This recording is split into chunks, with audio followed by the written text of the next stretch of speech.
All right, welcome back to another episode of Designing the Best You.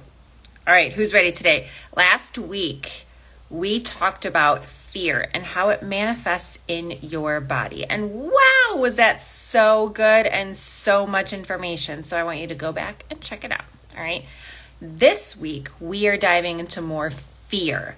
You're like, wait, the episode title doesn't have the word fear in it. You're right, it doesn't have to be. Fear takes many forms, okay?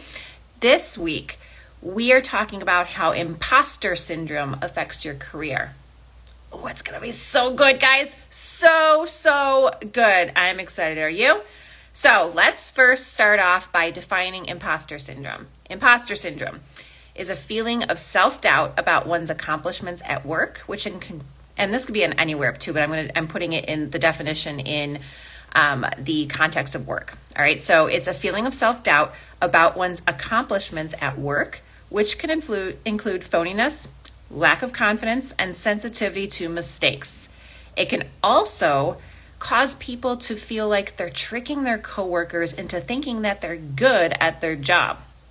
And I know that every single one of you listening has done that to some extent, whether it's been recently in your career, early on in your career, or it's going to happen in the future too. Just saying. Okay. So here's some other symptoms, right? We talk a lot about symptoms here on the podcast and in any of my social media stuff here. Okay, but here's some things that I want you to keep in mind in terms of symptoms of imposter syndrome. And again, these symptoms, anything that we talk about is not to put you down, but it's help you to become more self-aware so that we can uncover those hidden blocks that are keeping you stuck in your career. Okay, so you're not a bad person because of this. You're not going to fail at things because of this.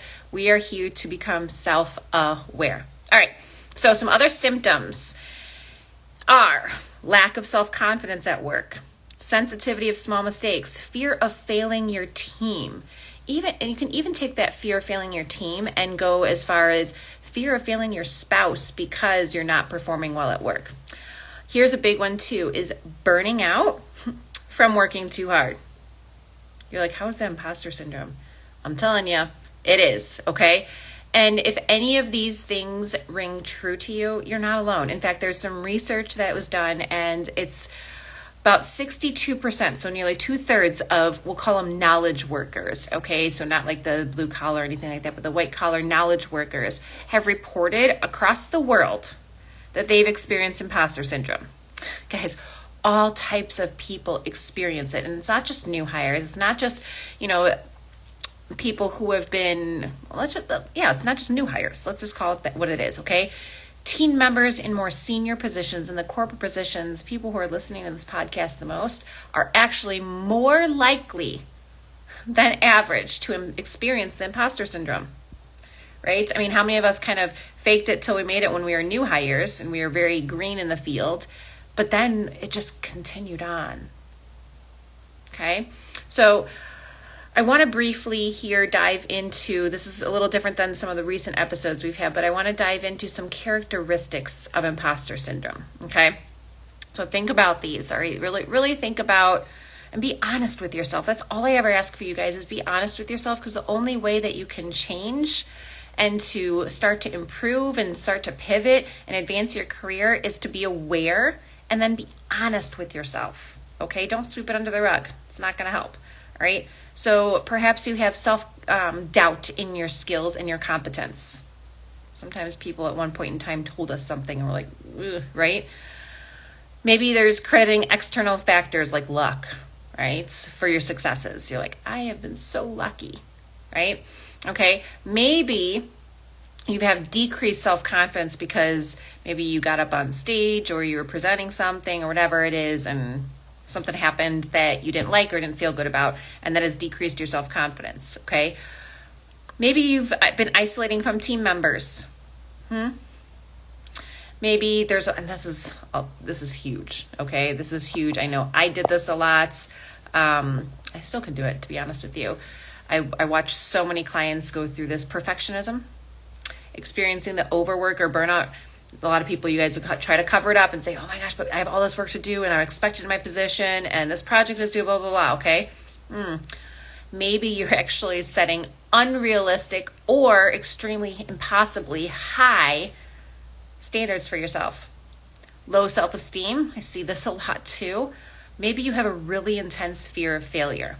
Okay, any of these resonates? Anyone? Raise your hands. If you are listening in, please comment on it. Please, I know you guys are out there. Okay. Many of these also stem from traumatic experiences, which 100% of us have had. Okay. I don't care who you are. You've had it. Some may have more than others. Okay. But here's the thing is what many people do not know. Okay. Is that's imposter syndrome. Okay. Imposter syndrome is commonly caused by interpersonal trauma that involves a lack of safety or support in past relationships. And I was reading in Psychology Today that the result, and this is what they said in response to interpersonal trauma and imposter syndrome. They were saying that the result is a tendency to overcompensate for those who have hurt us in order to restore a sense of balance and safety. Guys, we have to remember that we don't isolate these things to our personal lives. Okay, if something has happened in your personal life over and over and over, you've got childhood stuff, all these things and whatnot, it's going to impact your careers, and it seems to be hiding out. Okay, we won't go into that. I've gone into that in previous episodes, and we'll continue to dive deep on those things as well. Okay, but anyways, this form of what we'll call overfunctioning, well, still feeling less than, it's actually hardwired in your brain and see if this resonates with you guys. It makes it hard to receive recognition or praise for things we've earned or accomplished.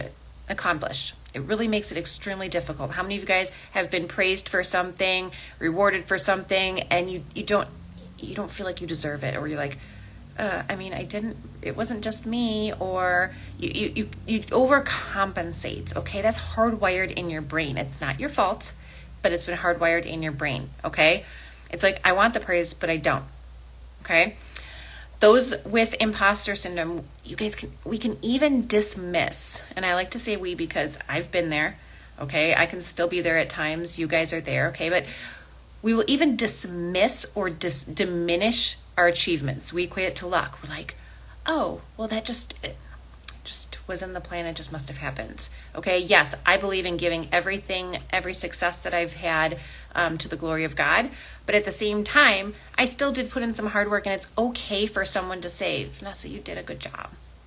Or I really appreciated that you did this. It really did blah, blah, blah, right?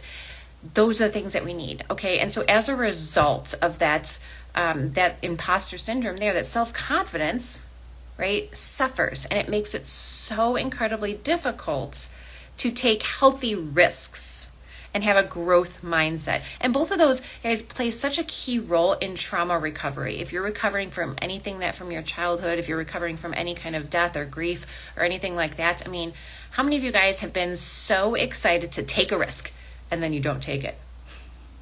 Right? Or even you can even go far as to not a risk, but you're like, oh my gosh, I'm going to go out to dinner, or I'm going to go to lunch with a friend or a coworker, and then you don't. Right? How many of you guys don't feel worthy of taking that next step in your career? You don't feel good enough. Okay? Those things are from childhood trauma resulting in your imposter syndrome. Now, again, we cannot change the things that have happened to us, but when we become self-aware, we do have the responsibility to start making changes, because that's not how we were designed to be. We weren't designed to be in fear. We weren't designed to have all that trauma happen to us. We weren't designed to be in pain all the time, okay? So when we understand what we've been through and how it impacts our mental, emotional, physical, and strategic well-being, then the game is starting to change, okay? And I actually am going to share too some imposter syndrome. What do I want to call them? I was trying to think of the word good word for this. I guess there really isn't a good word for it, but imposter syndrome types that we tend to fall into. And it's not just one that you fall into, one maybe more so than others, but we all kind of fall into them at some point. So just kind of keep an eye out and listen. Again, being self-aware. That's the whole point, is being self-aware, and to give you information about that so you can challenge yourself and you can review what's going on in your own self and your actions that are impacting your career in a way that you don't like them. Okay. So first one we have is the perfectionist. I'm going to kill this bird. Okay. And so a perfectionist is someone whose primary focus is on how something is done instead of that overall outcome, right? They're like, it's not in order. You missed this step, right? Right. Despite receiving any praise, what happens is you believe you could have done better in some manner. I don't know how many times I've done it. I've made a meal even for my family at times when I'm in a trauma response like this, perfectionist, and they'll be like, oh, mommy, this one's really good. And I'm like, oh, well, I could have done it better. I could have cooked this better, or, whatever that is. Same thing happens at work too. Someone will say, oh my goodness, you did such a great job on that project, or wow, we only came up a few dollars short, or whatever it is. Well, I could have done better. That's a perfectionist. Just accept it and move on. Okay. And it's very control based. And again, this stems from, and you have to think back, you got to take the time and slow down. We've talked about this. It stems from not being able to control your home life as a child, right? You lived in chaos. Nothing was, when mom or dad came home, or you came home from school, you didn't know what it was gonna be like, what the environment was gonna be like. You didn't know if it was a good or bad day or whatever it was. So you take that out now in your career, okay? Then you have another syndrome type, imposter syndrome type, is the expert, okay? This is not concerned necessarily on how it's done, but this is more concerned with what and how much they know and can do. A lot of salespeople suffer from this one, okay? So you have that expert mindset. So in a scenario where you have a minor lack of knowledge, or even an engineer, right? This extreme expectation of yourself where you don't have enough knowledge brings feelings of failure and shame, okay? Then you've got the third one, is natural genius. Okay, this is kind of a fun one. This person, I joke about this because this is like my oldest two sons. They love this. And whether it's a boy thing or not, I don't believe it's necessarily a boy thing. But the natural genius tends to measure their competence by speed and ease. So when you feel like this, you equate not understanding something, a subject, performing a skill. When you equate this, let me back up here. When you feel like this, you equate not understanding or performing that skill successfully on the first try with failure, right? You're like, I did not do it right the first time. I must be a failure. I can never do anything right. And you just downward spirals, okay? Then you have the soloist, okay? This is more about who carries out the task. So you see kind of how we're going through like the who, what, where, when, how type thing, okay? But this is the who, okay? This type of imposter strongly believes that they have to be the one doing everything on their own. Again, this is another form of control because people failed you when they're younger, so you had to take the reins. And no one else could do it the way that you did it because no one else would even just do it, right? And so if you fall into this archetype, you're going to believe that asking for help and assistance is a sign of weakness. You're failing because you have to ask for help. You want to be able to do it on your own, okay? Then you have the fifth one here is superhuman. Okay, this one is, and I giggle with this one too because it comes from the person who believes that their success comes from how many roles they can perform, how many they can juggle, how many they can master. Okay, and this is a big burnout one. And with this mindset, you tend to feel guilty and ashamed if you fall short in any role. You're like, I should be able to do that. I'm superhuman, right? Even if you're excelling in others, you could be excelling in 5 of them, and the 6th one you don't excel in, and you just take it all down with you, okay? So if you feel like you're an imposter, you're not alone, okay? It's really hard to cope with imposter syndrome. It really is. I mean, we all have, like I said, at some points. Some of us struggle a lot more with it and for longer, okay? And so when you feel like you're an imposter, it's really difficult to tell other people about these feelings. And, if you're a manager, you want to support your team, but it's also tricky to address imposter syndrome, right? The perfectionist, the soloist type thing, but how do you even address it, right? And we can go into that in another episode. But again, if you're a fan of statistics, remember that that 62% of global employees feel imposter syndrome. So you're not alone. You're really not, okay? And I know sometimes it's like, well, I know I'm not alone, but, right? But it's often helpful to hear from others. So I have gone through my files, and I like to save quotes from clients, and I'm not going to use any names or anything like that, but I like to save quotes from clients, or when I'm on phone calls, take notes and keep those, because I like to see, first of all, their progress. And then second of all, I like to understand where you guys are coming from and how to relate to you. So here are some of the comments that I do hear from a lot of clients and colleagues and employees that I have just over the years. First one is, I know there is a voice telling you otherwise, but hear me out. When you're going is more important than where you came from. Another one is, imposter syndrome feels stronger when you aren't able to reach over and tap a coworker on the shoulder for some immediate collaboration. This was during COVID. But remember, you work in the position you do because the team believes in you. Right?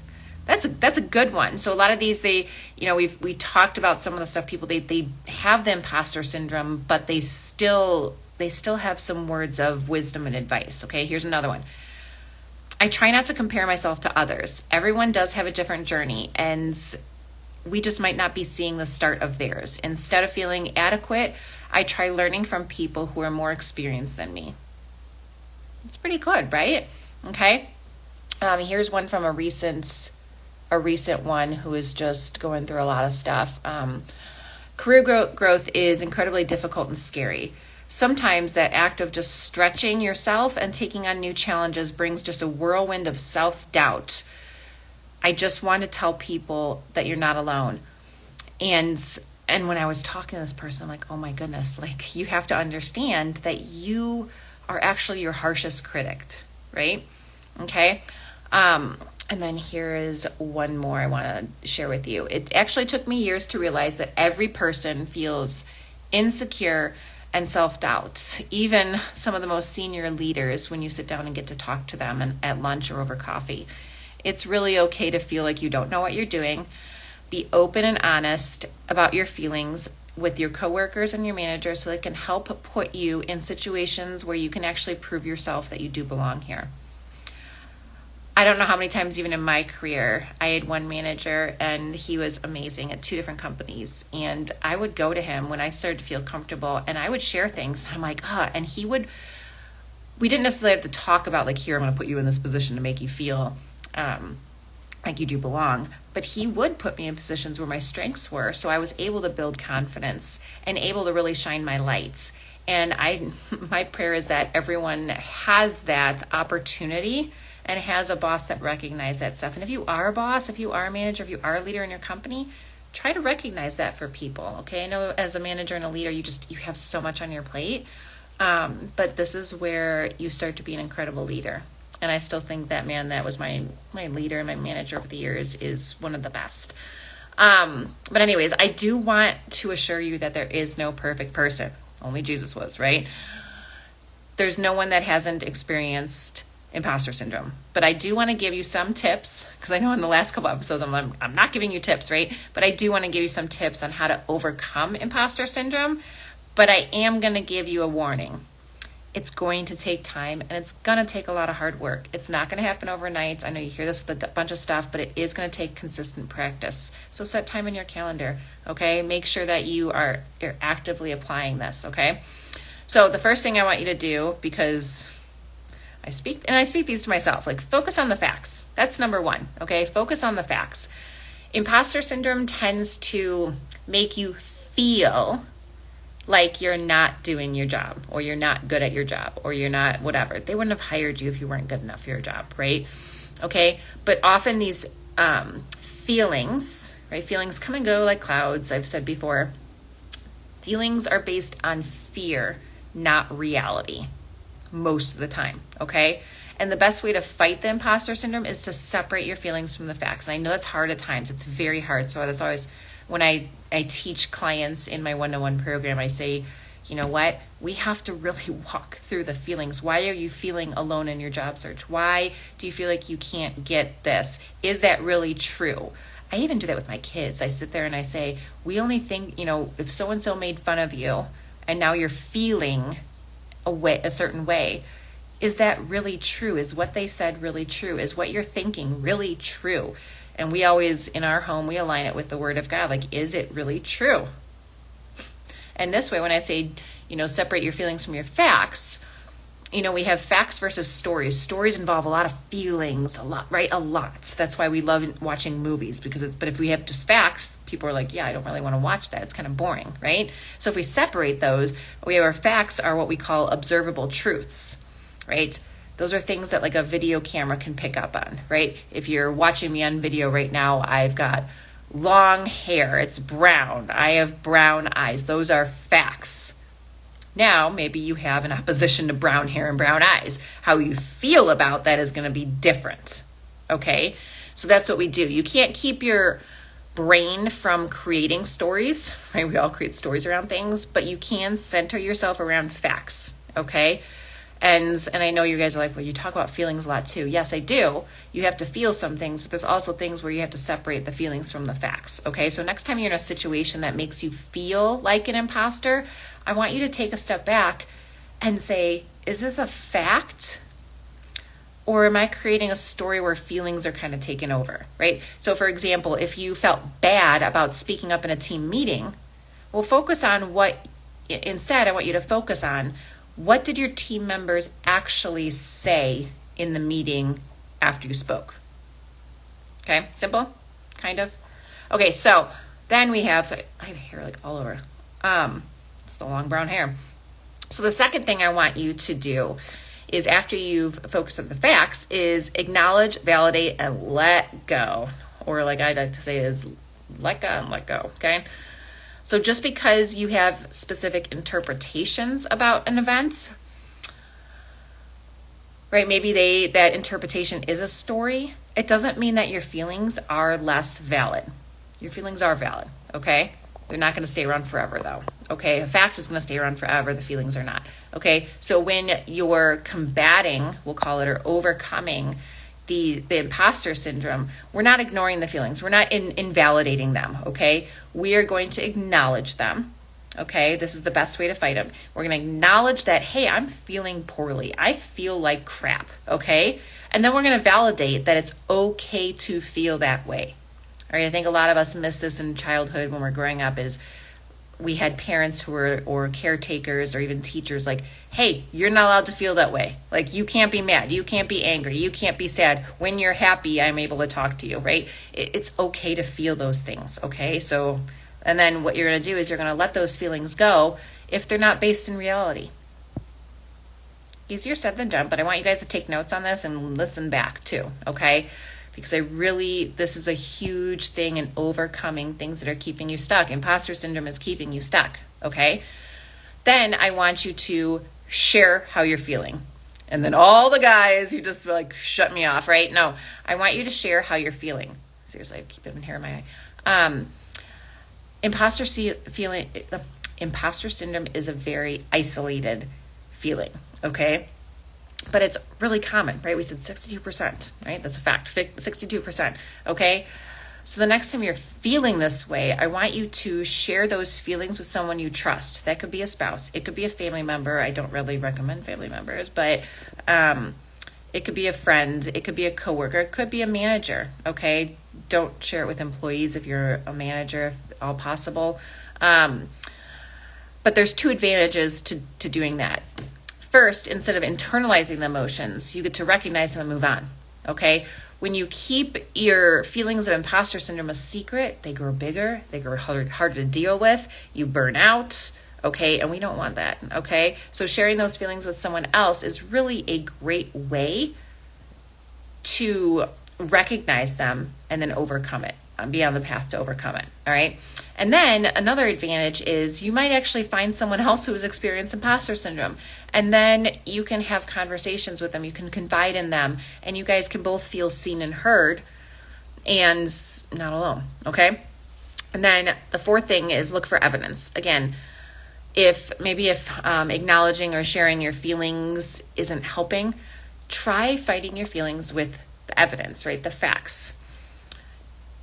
Imposter syndrome is never based on facts. That's why I say seek out the facts, seek out the evidence, okay?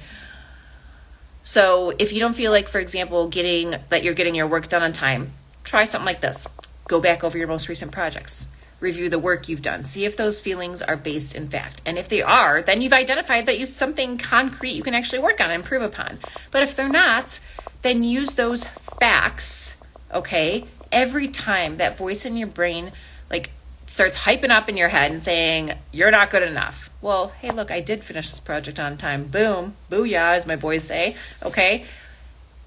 You are good enough, all right? You are able to finish a project on time, right? And again, if you're not, then maybe you do something like set a timer or whatever it is, but then you have a fact, okay?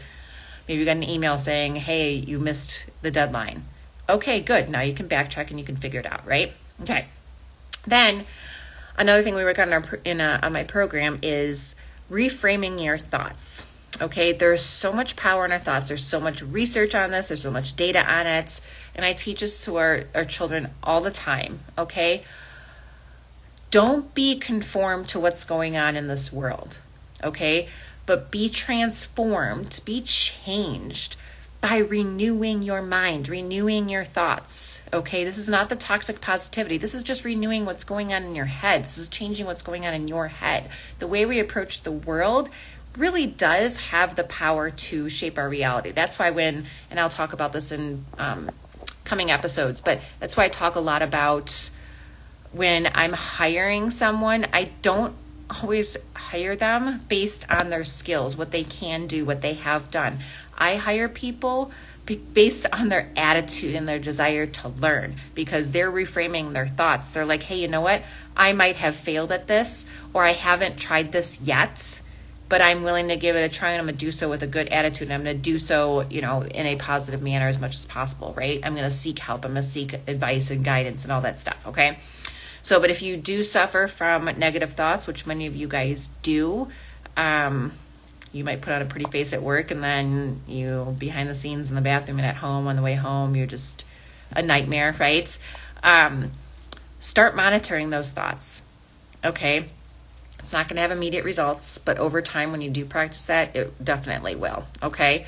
For example, like the next time maybe you make a mistake, try thinking, that wasn't my best work, but I can definitely improve by 1% next time. Right? Instead of, that was so awful. I suck. Oh my gosh. I hope people didn't think what I'm thinking, right? When you reframe that mental language, you're rewiring your brain to be more supportive. Okay? Another thing you can do too, people are like, you're probably thinking you can anticipate it. You might be able to anticipate imposter syndrome. But another thing I really want you to do is accept that you're going to have fear. It's a part of life. We're human. Yes, we're supposed to give it all to God and let go and whatnot. We're going to have some fears, okay? But don't let it take the driver's seat, okay? Say, go take a back seat. Watch how it's done, okay?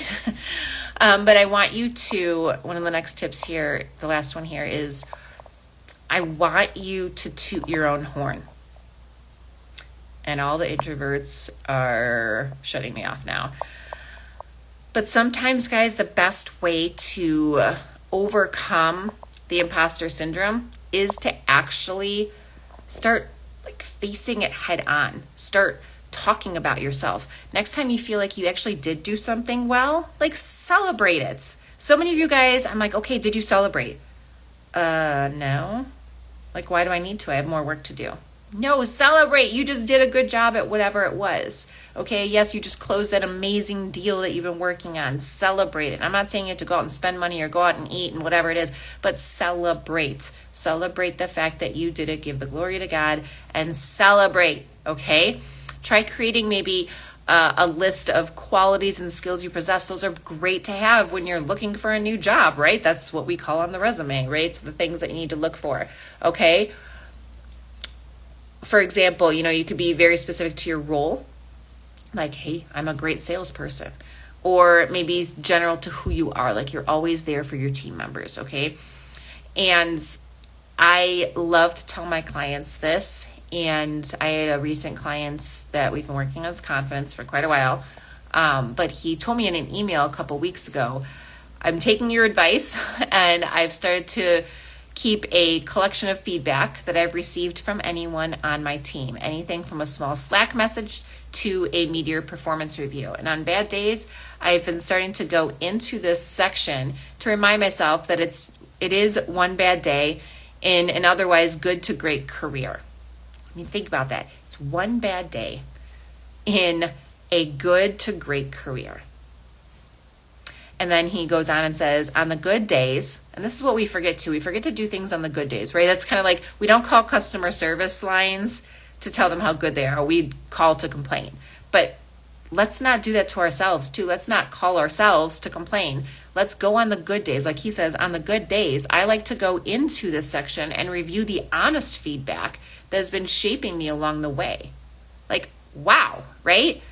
So one of the last tips I want to give you is really do get a coach or mentor who has been through a lot and has worked really hard on imposter syndrome. Now, whether that's myself, whether that's someone you look up to or respect in your workplace or in your community or in your church, like you can learn so much from other people, right? And we truly can conquer.